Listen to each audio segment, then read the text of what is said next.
thank you all for coming. I especially want to thank our speakers that are present. And it seems that I'm in a relatively rare position when it comes to talking about this issue. I'm not a politician, I'm not a veteran, so I gain neither votes nor benefits from speaking here today. I also have nothing to lose. I'm not a veteran or an employee of Veterans Affairs, not a member of the Mounted, not a soldier of the forces, not a veteran ombudsman. I don't risk my job or benefits from speaking up. I'm simply a citizen. When I was preparing for this event, I had plenty of advice of what to say. Put a face on it, they said. Tell everyone about the heartache and trouble caused by Veterans Affairs. They wanted me to give examples. They wanted me to tell you about individuals who have been failed by our country. They wanted me to name names, to discuss cases, to play upon your heartstrings to get your support. Well, I'm not going to do that. I don't believe that you need faces and names any more than I believe that sympathy is the solution. So I'm not going to tell you about the decorated hero who helped bring peace to Cyprus, who received the 1988 Nobel Peace Prize, who has brought prestige to our flag, and who represents the peacekeeping we are all so proud of. I won't tell you about the battle that he has fought with Veterans Affairs, a battle longer than his Cyprus mission. I will not go into details about the long and solitary fights for $2,500 for hearing aids, fights that he keeps losing because Veterans Affairs refuses to understand that 4 days of firing artillery might cause hearing loss. Nor am I going to go into details about the Brigadier General who is dying of cancer caused by exposure to Agent Orange. He's not unique. There are thousands just like him fighting for benefits on their deathbeds. I won't raise the name of Brian Dick, ALS victim and tireless advocate who was fighting for his benefits just weeks before he died. I won't discuss the RCMP veterans, those who kept peace side by side with forces personnel gaining the same injuries, who returned home to discover that a different uniform meant they were less entitled and less veterans. Nor will I espouse at great length about veterans living on the streets, or about them using food banks, or about the fact that there is a food bank just for veterans. We're all aware of these shameful facts.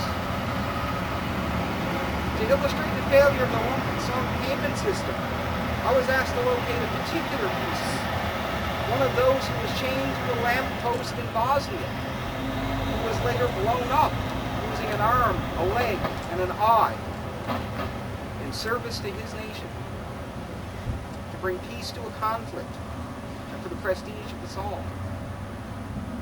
But I will not drag this hero up here to tell us how we treated him, to tell us that his award paid for an accessible house and a wheelchair, but not enough for an accessible van, or to provide for his family, who now live on welfare.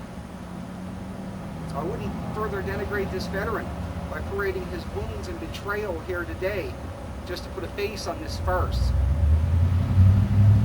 It was also suggested that I have all the facts and figures. Get your information in order, they said. Tell them about percentages and amortizations, how veterans won't be able to live on those lump sum payments. Tell the people about the money the government is saving by eliminating monthly pensions. Talk about the unfairness of taxing death benefits, they say. Talk about tell the public about the clawbacks from our insurance plans which guarantee we will have the same income no matter what new initiative is launched. Veterans wanted me to detail all the failings of Veterans Affairs, a system that Colonel Stogren himself described as broken and incomprehensible. They thought that if I presented you with the facts, you would understand. Well, I've read the facts, and I don't understand. I don't understand how there could be more than 20 different classifications of veteran. I don't understand why the system has become so complicated that no one seems to know what a veteran is entitled to. And I really don't understand how senior staff and ministers of any government department can break privacy laws in order to silence critics and go unpunished. I don't understand any of that, so I'm not going to try to explain it to you. Nor am I going to prattle on at great length about the fabulous work done by the RCMP and the Canadian forces. Around the world, the image of the Mountie is synonymous with Canada, representing justice and determination. In uncounted nations, the Blue Beret and the Maple Leaf mean peace and freedom and health. Other countries are known for their flags or their fast food. Our country is recognized for our police and our military. I don't need to remind you of the work these people do at home either. None of us like speeding tickets, but who do you want to see when you're stuck in a ditch in the middle of a snowstorm? Just like me, you want to see a beaver hat with a buffalo emblem on it. More than any other province, we know what the Canadian forces do. We know about search and rescue, about people jumping out of perfectly good helicopters into the raging North Atlantic to save a sailor from drowning. We know all too well, all too recently, how much we need the Canadian forces. When Igor devastated this island, who rebuilt bridges and roads to cut off communities? Who met our pleas without question, without thought, without consideration for themselves? It is easy to think of a veteran as a warrior, but Canada has shown that police and military can do much more than fight and arrest. But you already know that, so I don't need to tell you. By now you're probably thinking, for a guy that's not telling us anything, he sure is talking a lot. Well, you'd be right. But finally, here's what I am going to talk about. Responsibility. 143 years ago, Canada invented responsible government. We founded ourselves on responsibility, on the belief that it is not enough to rule and to be ruled, but that we must be responsible for each other and to each other. And that sense of responsibility has forged our national character. We settle our arguments not by standing firm, but by seeing the other point of view. We celebrate our cultures, knowing that our differences make us stronger, not weaker. We are secure, not by looking at our own things, but by watching each other's.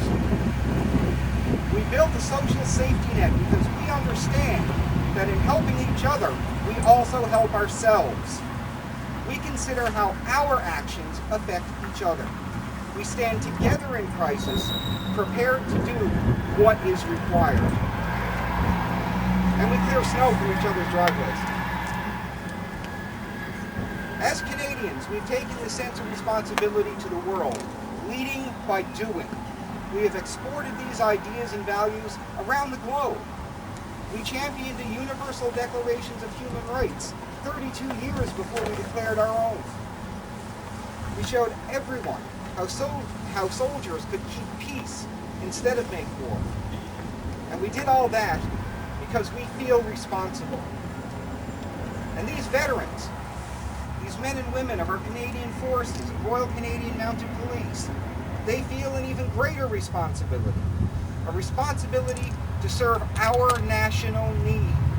A responsibility to stand between us and harm.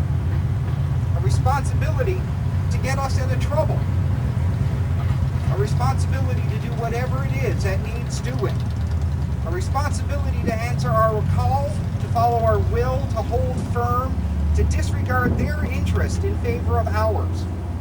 They are willing to sacrifice their desires, their bodies, their minds, because we ask them to. And how will we repay them? We have failed to meet our own responsibilities. When I learned of the problems of Veterans Affairs, I could not see how such a thing could happen.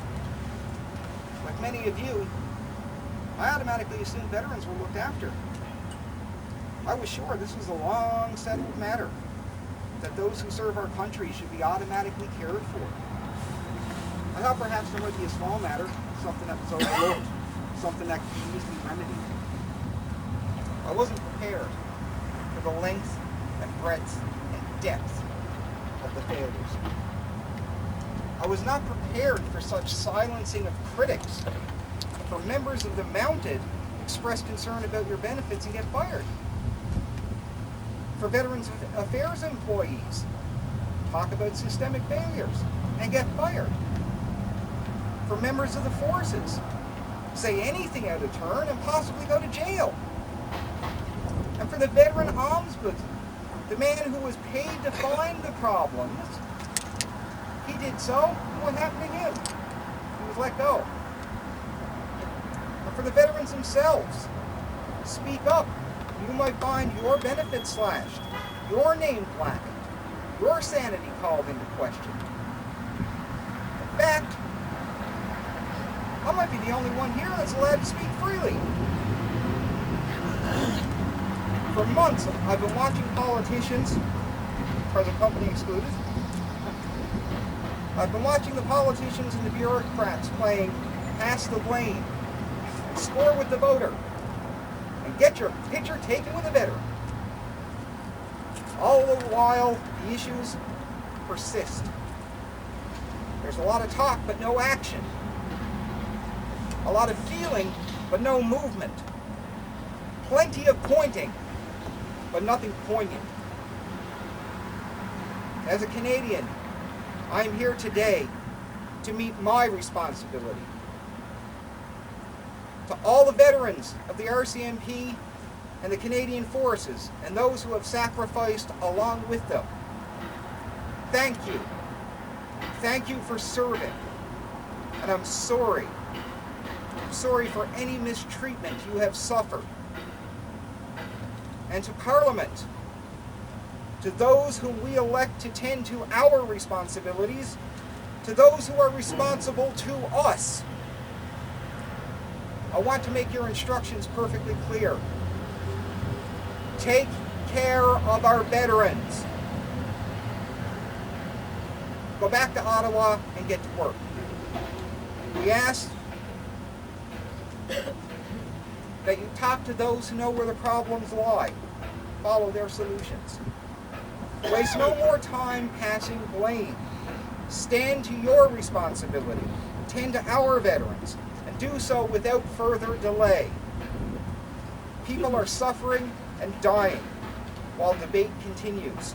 And your inaction reflects badly on us, the people of Canada. Citizens, please join me now in sending that message to Ottawa in clear and certain terms.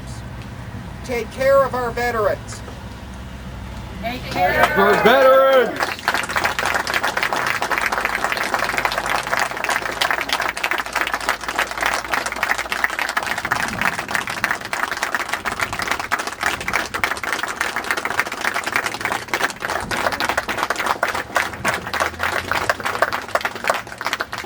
I'm going to call this rally to a close